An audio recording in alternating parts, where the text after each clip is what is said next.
పూరా local. Welcome to పూరా local. Formula ఈ రేస్ కేసులో ఏసీబీకి కేటీఆర్ లేఖ రాశారు. నేరం జరిగిన సమయంలో వాడిన ఫోన్, ల్యాప్టాప్, ట్యాబ్ లాంటి ఎలక్ట్రానిక్ పరికరాలను అప్పగించండి అంటూ కేటీఆర్ కు వచ్చిన నోటీసులపై ఆయన తన లేఖతో స్పందించారు. అప్పట్లో తాను వినియోగించిన పాత ఫోన్ ప్రస్తుతం తన వద్ద లేదని, గత ఏడాది కొత్త ఫోన్ తీసుకుని అదే వాడుతున్నానని తెలిపారు.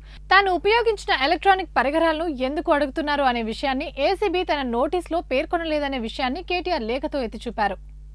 ఫార్ములా ఈ రేస్ విచారణకు అవసరమైన అన్ని రకాల అధికారిక సంప్రదింపులు, రికార్డులన్నీ రాష్ట్ర ప్రభుత్వంలోని పురపాలక శాఖ వద్దే ఉన్నాయని కేటీఆర్ పేర్కొన్నారు.